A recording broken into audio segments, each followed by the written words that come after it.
Well, it's a new week, new opportunity. I'm excited to be back at home this Saturday in front of our fans in Dowdy Ficklin Stadium. Looking forward to family weekend and looking forward to the opportunity versus Gardner Webb. Gardner Webb is a very talented, older football team that has had a lot of success.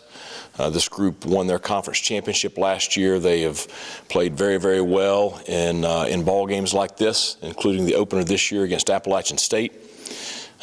Expect it to be a tremendous challenge. Our players have really responded well the last couple of days.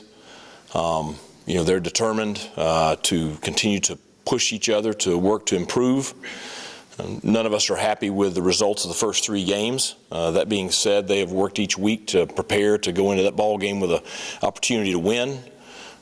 Disappointed that we did not get things done in the second half this past week against a very good Appalachian State team in order to achieve that goal.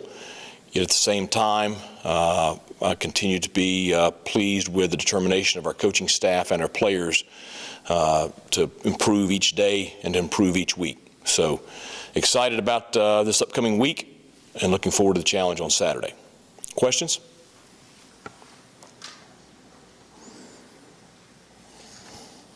Coach, coming out of the last 2 games, you know, obviously led Marshall 13-10, 21-10 against App.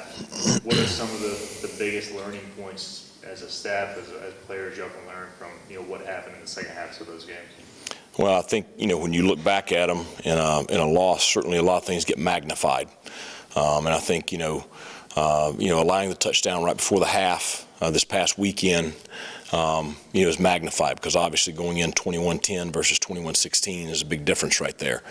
And so you look at, why. And, you got to be better on kickoff. You can't have the penalty, which gave them excellent field position to start that drive.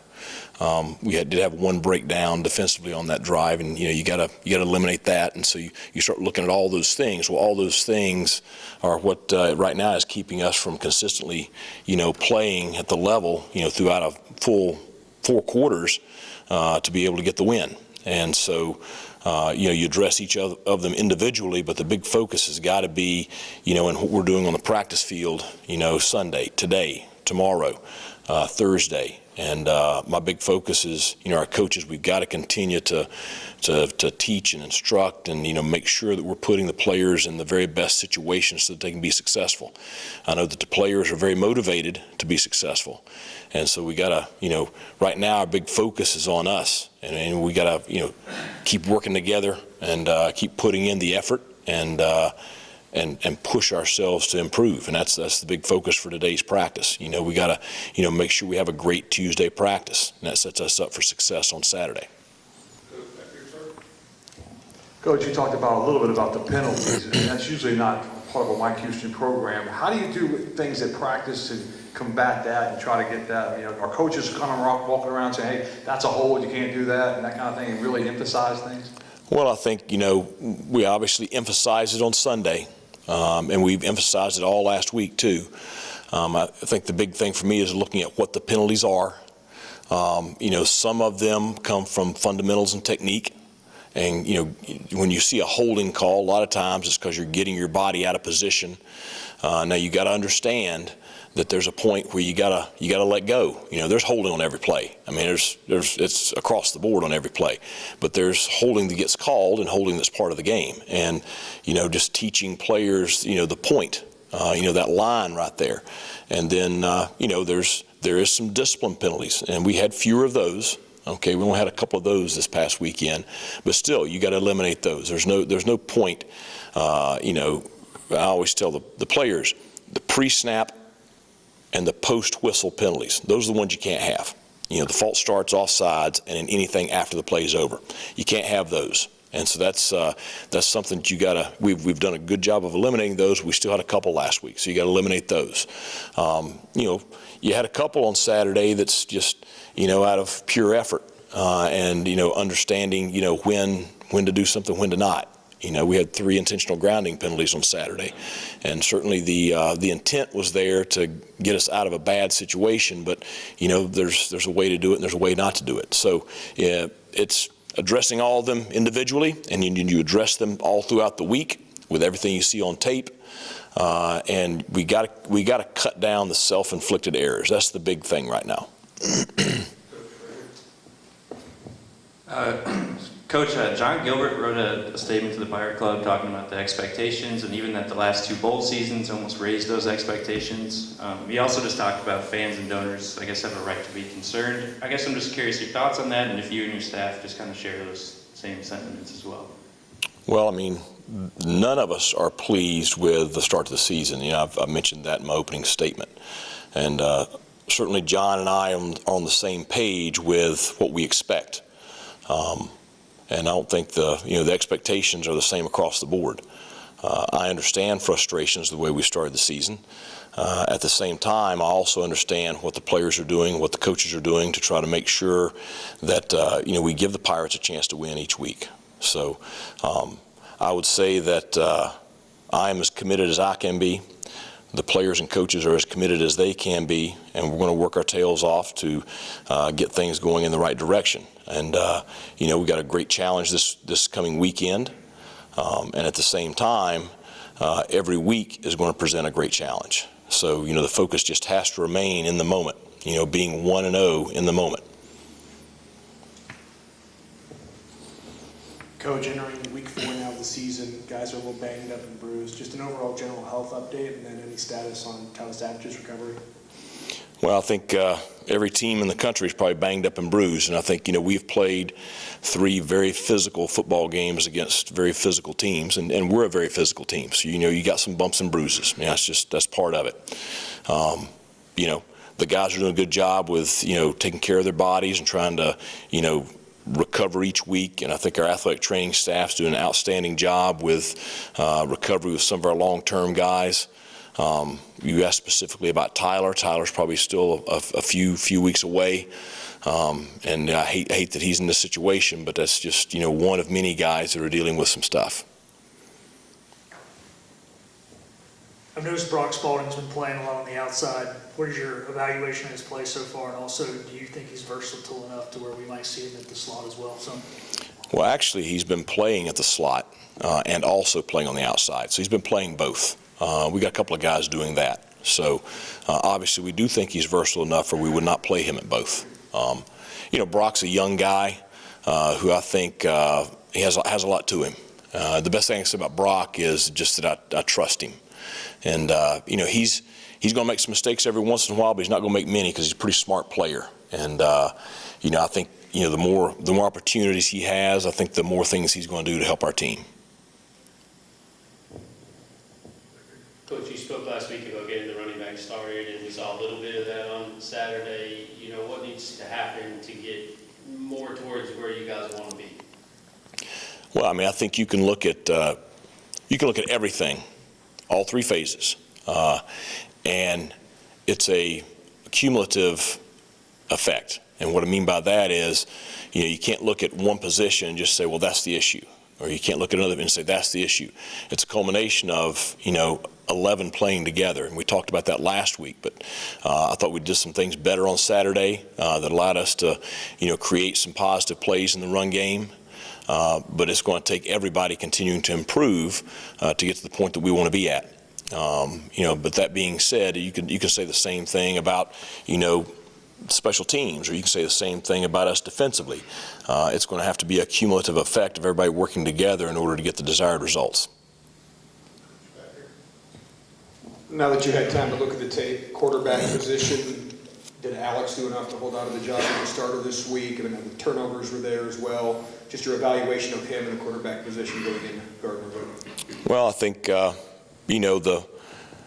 whole deal with that position is it does have a huge spotlight on it. And, but again, I go back to, just like what we talked about right then. We've got to do a great job as an offense functioning and playing together. Obviously, Alex did a lot of really good things on Saturday. He also had some mistakes. The one thing I know about Alex is he's going to learn from his mistakes. He's going to be better the next time he's in the exact same situations. And he came in, watched the film on Sunday, and he's beating his head over a couple of things that went on the field. Some of it is on him decision-making wise. Some of it is a result of, something else in the unit. That being said, I am excited about both Alex and Mason. I would expect that they're both going to play big parts in our program and our team down the stretch this year. But, both of them will be prepared to go on Saturday, and I would expect both of them to be better the next time you see them on the field.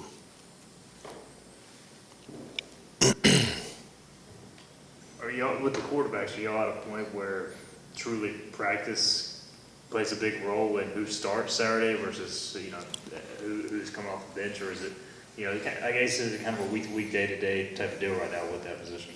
Well, I don't know that I view it as week-to-week, day-to-day as much as I view it as a culmination of the full body of work. And I say that, a lot of preseason's over with, spring's over with, but, certainly those gave you, parameters to evaluate both quarterbacks by. I think that is evaluation of what they're doing in the games on Saturday. I think it is evaluation of, how they're doing during the week, and there's a lot of variables that go into that.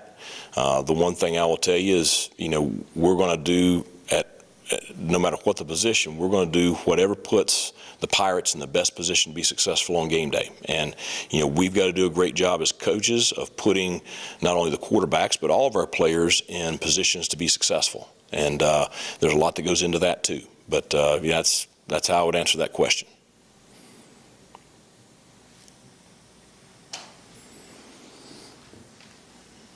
Defensively, your top 4 tacklers are defensive backs right now. Does that say something about what's going on, or is that just kind of how the game's played out? Is that normal for your defensive backs to be your leading tackler? I think our leading tackler is Mike Edwards, if I'm not mistaken. So, but he's an inside linebacker, which that's pretty typical for your inside linebacker to be your leading tackler. Our defense has always been kind of safeties are going to be heavily involved in the run game and the pass game. So most of the time your guys that don't have huge numbers of tackles are your defensive linemen, because most of the time they're eating up a lot of blocks. So I don't have the stats right in front of me, but I would say that's probably how it plays out. For such a young player, Antoine Jackson, what has he done well, and what is he? Maybe is there something to learn from his play, just such a young age and such a inexperience at this level, and being able to play the way he has? Well, I wished you could kind of show everyone. I mean, not just people on the outside, but players too. Antoine practiced really, really well the Marshall week. And it really was by far his best week of practice since he's got here. When you get here and you're 17 years old and you're a freshman and you've never been in a college football practice and you've never played a college snap, and, your only experience is high school and you're away from home, and there's a litany of things you're having to learn how to handle. You're having to learn how to handle the heat, and he's from Miami, but they claim it's hotter here than it is down there. Now, the reason they're claiming that is because they're in pads out on the field in the middle of a practice. But you got to learn how to handle that. You got to learn how to handle college practice. You got to learn how to handle class schedules. You got to learn how to handle the dorm life. You got to learn how to handle time management. There's so many things that the freshmen have to learn how to handle that a lot of times it keeps them from just functioning. But again, the Marshall week, he had a great week of practice. Now, he didn't play against Marshall. And, the thing that Coach Jules went back to him is, okay, you had a great week of practice, okay? Do it again. Let's be better this week. And he had an outstanding week of practice last week. And, going back, I don't know, it was probably a week and a half or 2 weeks ago, and I had a conversation with him. I said, okay, I said, there will be a time where you're going to be on that field playing for us this year. And when you get out there, you can't go out there like a 17-year-old freshman. But the reality is he's a 17-year-old freshman. So that's, you're talking on both sides of your mouth there. I thought he did really, really well when he got in there. I did not think the stage was too big for him. The pick 6, it was a really good defensive call, but I've seen that call several times this year where we didn't make the play. And so I do think there's something to the fact that the moment wasn't too big for him and he made the play. I would say he's got a lot of confidence coming out of that. Now, how does he practice this week? How does he respond to success? because sometimes guys can't handle success when they're young. You know, that's, you just don't know. You got to let them grow and mature, and, you know, the only thing that's going to, you know, tell the tape is going to be time. And but yeah, I did think he played very well last week. Gardner Webb, their offense is a challenge, kind of a different beast. So walk us through trying to simulate that in practice this week and how difficult that can be. Well, it's going to be difficult. I think they play a great scheme. I think they have, you know, a lot of returning experienced guys. And, you know, you watch them this year. I mean, they've been very, very good on that side of the football at times. And so, you know, as far as simulating it, I don't think you can, you know, completely simulate it in practice. You know, but, you know, you do have a little bit of experience from facing UCF, you know, a few years back. And, you know, you got to be able to replicate that tempo. You got to be able to replicate, you know, just all the stuff that they do, because they do a lot of stuff. And, you know, they have a lot of different formations, a lot of different trick plays, a lot of things you don't see. And so it's just going to require an extreme amount of very detailed preparation this week, and great focus throughout the week, and great focus on game day.